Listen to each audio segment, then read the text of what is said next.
الحمد لله وكفى والصلاة والسلام على سيدنا محمد المصطفى وأحمد المجتبى وعلى آله الأتقياء وأصحابه الأصفياء. أما بعد فأعوذ بالله من الشيطان الرجيم. بسم الله الرحمن الرحيم. للفقراء الذين أحصروا في سبيل الله لا يستطيعون ضربا في الأرض يحسبهم الجاهل أغنياء من التعفف تعرفهم بسيماهم لا يسألون الناس إلحافا وما تنفقوا من خير فإن الله به عليم. الذين ينفقون أموالهم بالليل والنهار سرا وعلانية فلهم أجرهم عند ربهم ولا خوف عليهم ولا هم يحزنون. صدق اللہ العظیم. معزز ناظرین، سورۃ البقرہ کی آیت نمبر 273 اور 274، اس کا آج ہم ترجمہ اور اس کی مختصر تفسیر سیکھیں گے. دعا ہے کہ اللہ ہمیں قرآن و سنت پر 100% عمل کرنے کی توفیق عطا فرمائے. تو آئیے ہم اس کا ترجمہ کرتے ہیں. فرمایا للفقراء الذین احصروا فی سبیل اللہ. پیچھے صدقات کا ذکر ہوا تو فرمایا تمہارے خیرات صدقات ان فقراء کے لیے ہے جو رکے ہوئے ہیں اللہ کی راہ میں. لا یستطیعون ضربا فی الارض، چل نہیں سکتے زمین میں، طاقت نہیں رکھتے چلنے پھرنے کی زمین میں. یحسبهم الجاہل اغنیاء من التعفف، سمجھتا ہے ان کو ناواقف غنی سوال نہ کرنے کی وجہ سے. تعرفهم بسیماهم، تو پہچانتا ہے ان کو ان کے چہروں سے. لا يسألون الناس الحافا، نہیں سوال کرتے لوگوں سے لپٹ کر. وما تنفقوا من خیر فإن اللہ به علیم، جو کچھ بھی تم کام کی چیز خرچ کرو گے، مال خرچ کرو گے تو اللہ کو وہ سب معلوم ہے. الذین ينفقون اموالهم باللیل والنہار، جو لوگ اپنے مال خرچ کرتے ہیں رات میں دن میں، سرا وعلانیہ، چھپا کر اور ظاہر کر کے. فلہم اجرہم عند ربہم، ان کے لیے اجر ہے ان کے رب کے پاس، ان کے رب کے پاس ثواب موجود ہے. ولا خوف علیہم ولا هم یحزنون، نہ خوف ہوگا ان پر اور نہ وہ غمگین ہوں گے. پیچھے ہم نے صدقات خیرات کے متعلق احکام اور اس کی شرائط پڑھی تھی. صدقہ کر کے آپ لوگوں نے احسان نہیں جتلانا، صدقہ کر کے آپ نے ایذا نہیں دینی. صدقہ کرنا ہے تو اخلاص کے ساتھ کرنا ہے، صدقہ کرنا ہے تو حلال اور طیب مال کا کرنا ہے. صدقہ کرنا ہے تو صدقات خیرات میں کچھ صدقات کی شکیں ایسی ہیں جن میں کفار کو بھی شامل کیا جا سکتا ہے. اور آج صدقہ کرنا کس پر ہے، اس کی مکمل تفسیر تو سورۃ توبہ کے اندر موجود ہے. انما الصدقات للفقراء والمساکین والعاملین علیہا، وہاں 10 مصرف بیان کیے گئے ہیں، لیکن یہاں ان 10 مصرف میں سے ایک مصرف بیان کیا ہے. فرمایا کہ ان فقراء پر مال خرچ کرو الذین احصروا فی سبیل اللہ، جو اللہ کی راہ میں رکے ہوئے ہیں. اللہ کی راہ میں جو لوگ رکے ہوئے ہیں، اللہ کی راہ پر جانے سے رکے ہوئے ہیں یا اللہ کے دین کے لیے رکے ہوئے ہیں، ان لوگوں پر اپنے صدقات خیرات کرو. فقراء فقارا کی جمع ہے، فقارا سے ہے. فقارا اس آدمی کو کہا جاتا ہے جس کی کمر ٹوٹ جائے اور چلنے پھرنے سے عاجز ہو جائے. تو یہاں بھی مراد وہی لوگ ہیں جو دین کا کام کر رہے ہیں، دین کے کام میں اتنے مصروف ہیں کہ مصروفیت کی وجہ سے وہ اپنا رزق اور اپنا کما نہیں سکتے. تو فرمایا ان لوگوں پر اپنے صدقات خیرات کیا کرو، ان لوگوں پر اللہ کی راہ میں خرچ کیا کرو. تو علماء نے اس کی تفسیر فرماتے ہوئے ارشاد فرمایا کہ وہ 2 طبقے ہیں. ایک طبقہ وہ ہے کہ جو اتنا کماتے ہیں کہ کماتے کماتے ان کی جو ہے نا دن گزر جاتا ہے، لیکن شام کو جب گھر آتے ہیں تو بمشکل ان کا گزارا ہوتا ہے. لیکن ان لوگوں نے اللہ کی راہ پر قتال کرنے کے لیے جانا ہے. اگر وہ قتال کرنے کے لیے جائیں گے تو پیچھے اخراجات کا بوجھ ان پر ہوگا، اخراجات وہ برداشت نہیں کر سکیں گے. تو اس لیے ان پر اتنا خرچ کرو کہ وہ اپنے اخراجات سے بے فکر ہو جائیں. تو فرمایا ان لوگوں پر مال خرچ کرو تاکہ ان کو پیچھے سے بے پرواہی ہو جائے، ان کے گھر میں خوشی ہو جائے اور وہ خوشی خوشی اللہ کی راہ میں جہاد پر چلے جائیں. ایک طبقہ وہ ہے. اور دوسرا طبقہ وہ دین کی خاطر رکے ہوئے ہیں.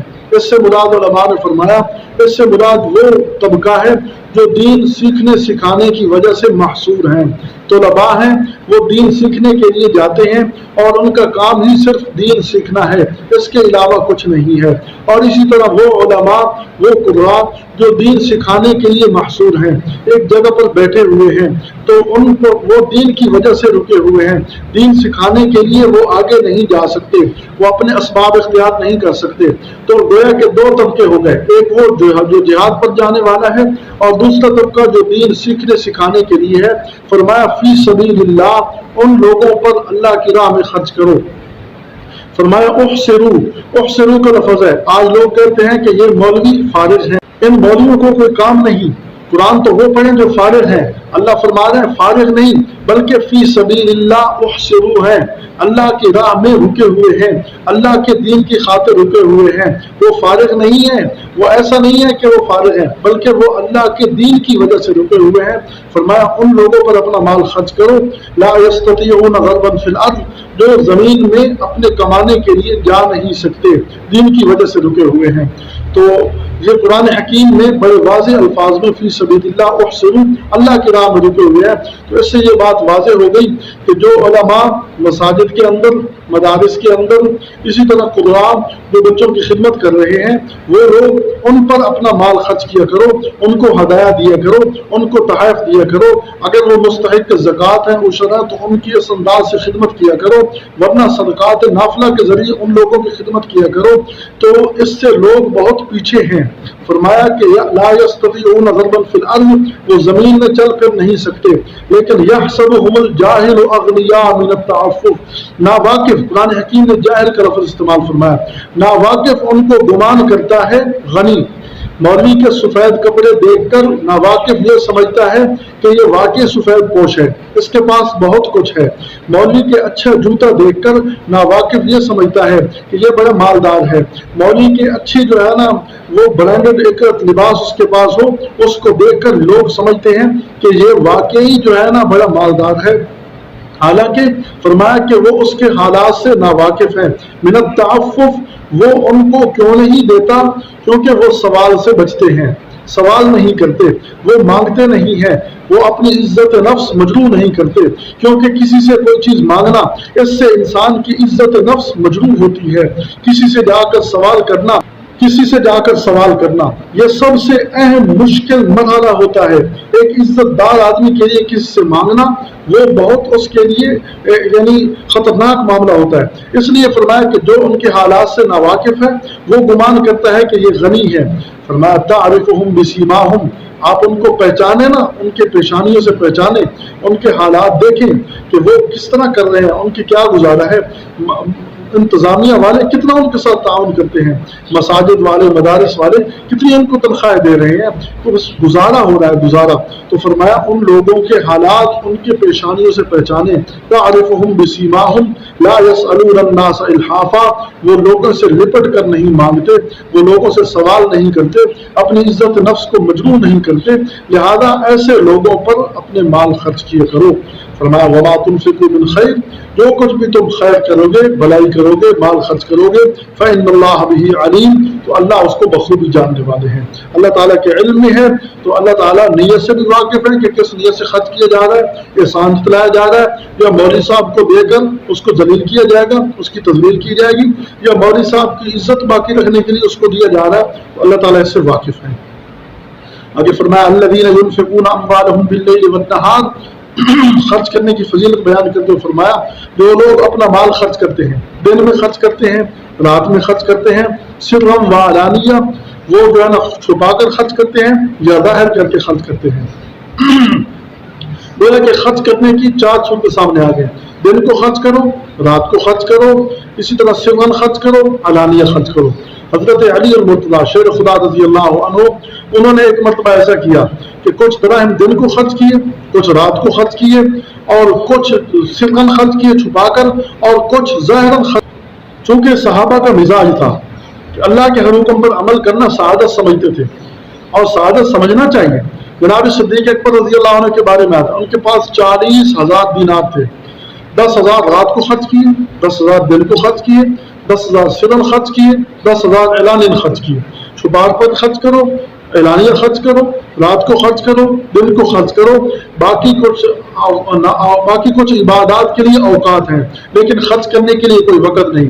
بعض لوگ کوئی وقت خاص کر لیتے ہیں کہ ہم 15 شعبان کو خرچ کریں گے، ہم رجب کے اندر زکوٰۃ نکالیں گے، ہم رمضان کے اندر زکوٰۃ نکالیں گے۔ ایسا نہیں ہے، خرچ کرنے کے لیے کوئی وقت نہیں ہے، کوئی وقت بنانے کی ضرورت نہیں ہے۔ جب بھی خرچ کرو اللہ تبارک و تعالیٰ کی طرف سے اجازت ہے، فرمایا رات میں، دن میں، سرن علانیہ، جس موقع پر تمہارا دل چاہے اللہ کی راہ میں خرچ کرو۔ فرمایا صحابہ اکرام نے عمل کر کے دکھایا، فرمایا جو لوگ خرچ کرتے ہیں فلہم اجرہم عند ربہم، ان کے لیے ثواب ان کے رب کے پاس موجود ہے، اجر موجود ہے۔ فرمایا کہ وہ قیامت کے دن ان کو بہترین بدلہ دے گا، ولا خوف علیہم ولا هم یحزنون، اور قیامت کے دن نہ ان پر کوئی خوف ہوگا اور نہ غمگین ہوں گے۔ مال آ جائے تو خوف ہوتا ہے کہ کہیں چلا نہ جائے، غم ہوتا ہے اگر کوئی نقصان ہو جائے، تو فرمایا جو مال اللہ کو دے دیا، فرمایا قیامت کے دن ہر خوف اور ہر غم سے امن ہوگا۔ اللہ تعالی ہمیں قرآن و سنت کو سمجھ کر عمل کی توفیق عطا فرمائے۔ وما توفیقنا الا باللہ۔